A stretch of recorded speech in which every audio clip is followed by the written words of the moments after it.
Hi, I'm Amit Bouri with the Global Impact Investing Network, and I'm thrilled to be here with Jim Sorenson. Well, Jim, I've had the pleasure of working with you over many years as an impact investor and as a field builder. One of the things I know you've been recently incredibly engaged on is advocating for an ownership economy. I would love to hear you talk a little bit about what does an ownership economy mean to you, and where do you see the opportunities in fostering a transition to an ownership economy? Yeah, I think that there are really some compelling, case studies that are out there, and I think one of the ones that comes to mind, there's a nonprofit called Ownership Works that really, this nonprofit was founded by Pete Stavros from KKR. So obviously KKR, very major private equity firm, and in their own experience.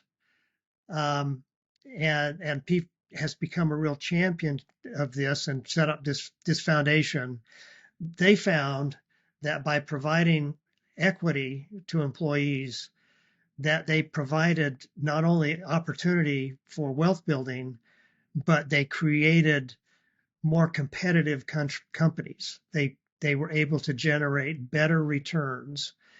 There was a real positive double bottom line, so to speak, that we love to see in impact investing, where companies that had employees that had real stakes in them, working very hard to succeed, produced really better returns, and then shared in the results in terms of bonus checks and other rewards, very tangible rewards.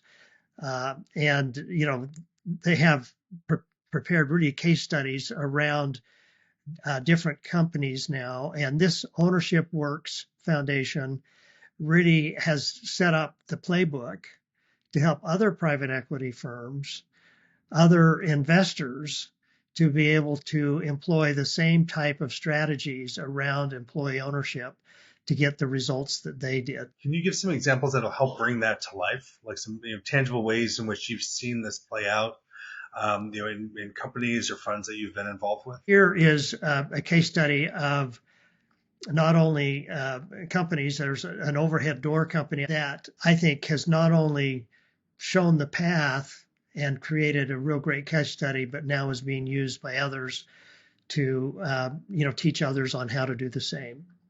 So I certainly recommend learning more about Ownership Works and what they're doing, and I think that it's really the tip of the iceberg as you look at opportunities out there for different companies to come up with different strategies, and it can be quasi ownership.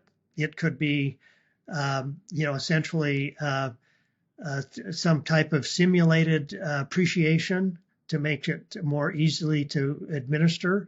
It can be actual ownership. I mean, there are many different ways to approach ownership and reward employees with a piece of the stake of the companies that they're working in. Well, one of the things I think that's so exciting about thinking about employee ownership and shared ownership models is the tremendous amount of enthusiasm we're hearing about people who are interested in exploring these opportunities.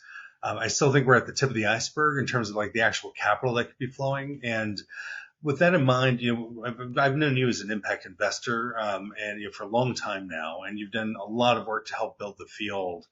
And when it comes to employee ownership and these models, I'd love to hear your take on what's your vision for what the role of investors could be to expand employee ownership? Like, what would you like to see happen in the market to really seize the potential of this opportunity? Well, I'd love to see the legislation that I talked about be successful. So that'd be the first step, and really capture the attention of impact funds that are out there like APIS and Heritage. Don't know if you're familiar with them, Amit, but we're invested in them. They're really a good example, and they're fully on board around investing in employee ownership. But I'd love to see more funds like that.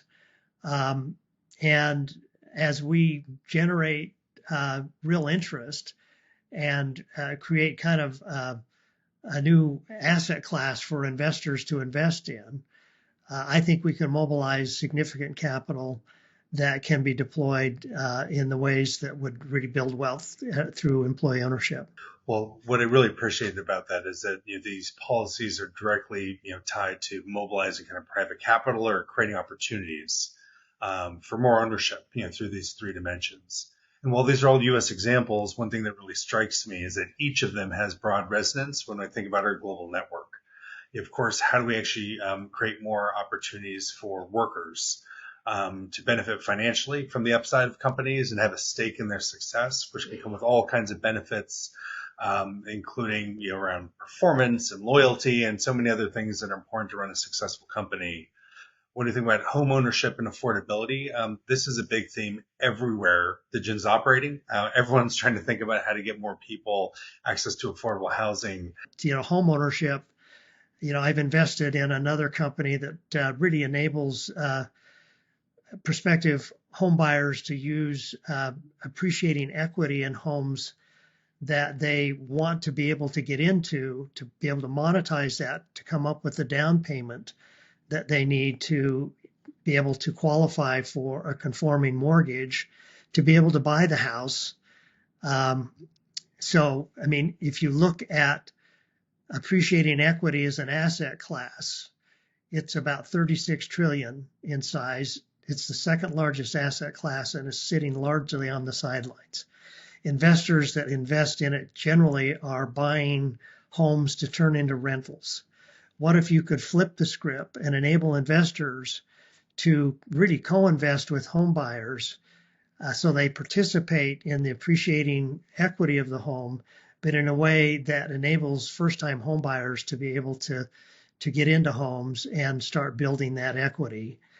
And we're running pilots right now for this across the country, initially with states and nonprofit money, with the goal of really building a track record that we can then take to institutional capital and show that this is really an attractive, diversified asset class that belongs in their portfolios, that can leverage in very significant capital to really make a difference. And it not only makes the home ownership opportunity available, but it lowers the cost to make the home affordable, and it creates financial freedom for those that aren't saddled with a very large monthly payment to get into a home, to be able to use that money for healthcare, childcare, education, so many other things that are needed. So there's really a lot of great opportunity for this in this ownership economy space. And, we feel like, if we can make people aware, and if we can support really the thought leadership, the awareness, and the policy enablers, we can really hopefully make something happen here. Well, Jim, this has been great. And I just want to summarize a couple of big themes I think that came out, in this discussion. I think one that's so powerful about this is that, this really gets to the heart of like kitchen table issues, if you will, or those things that really hit the pocketbooks of the working class and many others in the U.S., but also in other parts of the world. How do we make sure we kind of help build wealth? How do we actually help build assets like homes and retirement savings? And what's the role of investors in creating those tangible benefits? This does seem to be an important moment in the world where we see politically there's been a lot of changes across many, many different countries of people wanting more from their economy. People who want more benefits and more shared prosperity to benefit, the workers and others who are contributing value to the economy, but aren't yet seeing the ability to have like a stable household and all the benefits that come from that. And what I'm so excited about the ownership economy work, and particularly where we see a lot of activity in impact investing, certainly around areas like housing and also employee ownership, is that this gets to real tangible benefits that can meet this moment and really connect with a wide variety of audiences and stakeholders. I would make one final point that I think is an important one to make, and that is that these things are really important. I think we need solutions, and I think those solutions can come in a way that are bipartisan, that essentially use free markets, that use capitalism and really impact investing to enable people to be able to lift themselves and build a better, more stable and upward mobility in their future. And I think that those are solutions that are most likely to succeed in today's environment. That's very well said, and it's a great point to land on. So, Jim, this has been great to have this opportunity to speak with you. Thank you again for all your engagement with the Global Impact Investing Network and so many facets of your work. And thanks for your leadership on these issues. Thank you. Great to talk to you today, Amit.